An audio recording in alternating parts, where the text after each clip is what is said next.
Bonjour Vidéo Grande Conso, aujourd'hui au cœur de Paris, près du centre Georges Pompidou, pour découvrir une enseigne que vous ne connaissez peut-être pas, mais qui fête cette année ses 10 ans, La Récolte. Surtout, La Récolte illustre deux tendances qui traversent le retail actuellement. D'abord, la fragmentation de la consommation avec des magasins dont les promesses sont toujours de plus en plus pointues.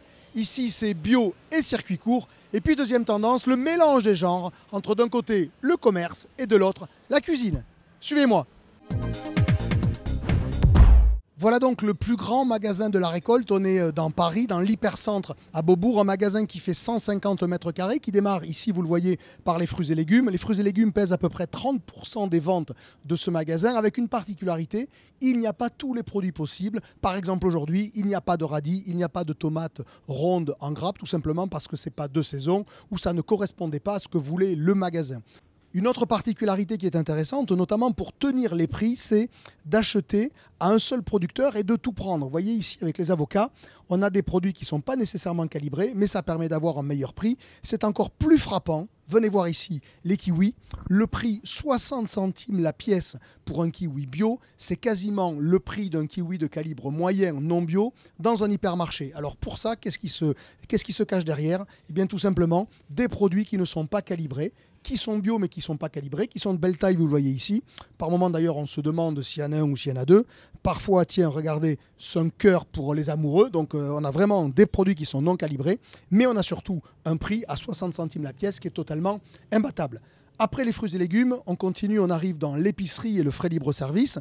Alors en tout, il y a 1300 à 1400 références dans ce magasin.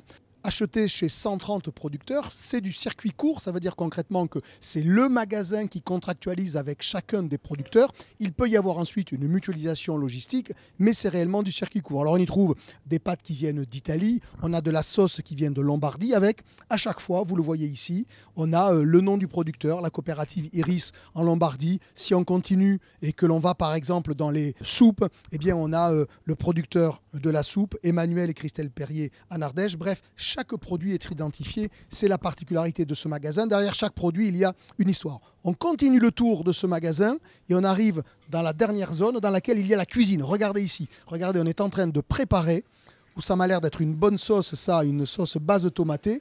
Et donc, on prépare dans ce magasin des produits qui sont faits maison. Vous allez voir, ils sont ici. Alors, c'est des plats chauds, c'est des plats froids, c'est des plats cuisinés et qui sont identifiés clairement comme étant faits maison dans cette cuisine qui travaille de 8h à 16h tous les jours. Et puis, venez voir, il y a une partie de l'offre qui est préparée dans une cuisine centrale, une dark kitchen, avec des produits qui sont encore plus cuisinés. Par exemple, un parmentier de bœuf, un gratin dauphinois, un curry doux végétarien et qui sont préparés dans une cuisine centrale à Paris. C'est écrit dessus ici, venez voir, cuisiné dans notre atelier à Paris. L'ensemble de ces plats préparés, que ce soit ce qui est fait dans la cuisine centrale ou directement dans le magasin, représente 20% du chiffre d'affaires.